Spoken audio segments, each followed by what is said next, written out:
There is one person whose existence makes you smaller. You know who. The moment their name comes up, something in your chest tightens and starts counting.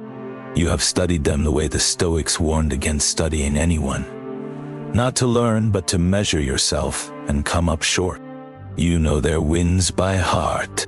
Their standing, their face, the ease you imagine their life has. You could describe their highlight reel frame by frame. And yet if pressed, you could not honestly describe a single hard hour they have lived. 17 centuries ago, a man sat with the same poison. He had a rival too. He had built him, brick by brick, inside his own skull, and then declared war on what he built. You remember Aulus, the man who carried a running number into every room. This is the next thing the number did to him. It chose a face. It picked one man, called him Gallus, and made him the measure of everything. Gallus had risen faster, spoke easier, wore the better cloak. In every room they shared, Aulus felt himself shrink by exactly the width of Gallus's smile. What did Aulus want? To beat him. And underneath that, the thing he would not say aloud, to be him. To wake one morning inside that easier life and finally feel what he was certain Gallus felt. Enough. So he watched. He tracked Gallus's every advance like weather. A compliment paid to Gallus cost Aulus his afternoon. A setback for Gallus, and Aulus hated how light he suddenly felt. But here is the strange foundation under all of it. The Gallus that Aulus fought every day was not the man. He was a character Aulus had written, and cast in the role of everything Aulus feared he himself was not. Watch how the character gets built. You take a person you barely know. You fill every gap in their story with your own fear, turned inside out. Where you feel weak, you imagine them strong. Where you doubt, you imagine them certain. You never see their 3 in the morning. You never see the bill they cannot pay, the call they are afraid to make, the room where even they feel like a fraud. You compare your full and ugly inside to their edited outside, and you call the gap proof of something. And the rival never agreed to the fight. Gallus did not wake up planning to defeat Aulus. He was busy with his own phantom somewhere, measuring himself against a man who never thinks of him. This is the loneliest mechanism in the whole scoreboard.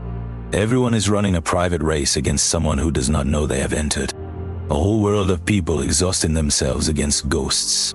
Epictetus, who was born a slave and so knew exactly how little of a life we actually hold, wrote in the Enchiridion that the world divides in two: the things that are ours and the things that are not. Your judgments and your choices are yours. Another man's gifts, his luck, the room's applause for him, not yours. They never were. Gallus's talent is not a thing for Aulus to win or lose. His standing is not a debt Aulus owes.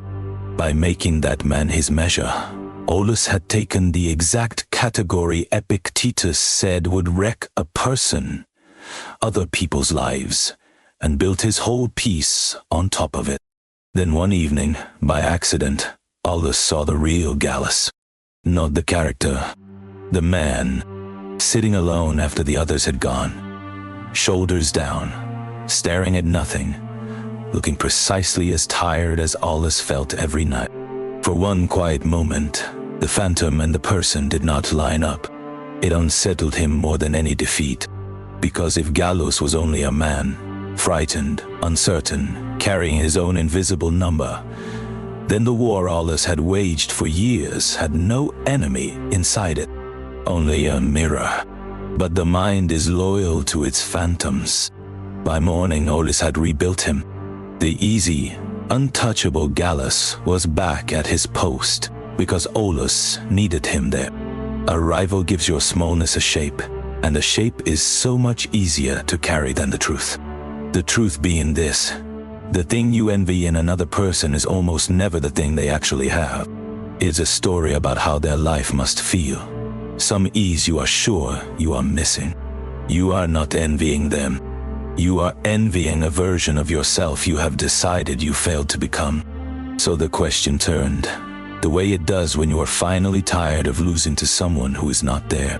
Not how do I beat him, but who exactly am I fighting? And where does he actually live? Here is the recognition. You are not in a contest with Gallus. You never were. You are in a contest with a figure you sculpted out of your own fear and then handed his name. The rival is real. The rivalry is fiction. And a fiction cannot be defeated, only abandoned. This is what Epictetus was pointing at. The other man sits entirely inside the category that is not yours. His face, his fortune, the regard of the room. Spend your one life in there, and you will always be a tenant in someone else's house, paying the rent in peace. What is yours is narrow, and it is everything. How you work, how you treat the very man you envy.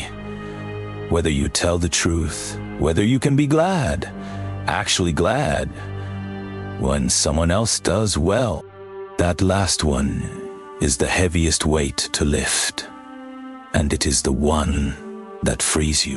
Because envy, looked at straight, is only admiration that has curdled for want of generosity.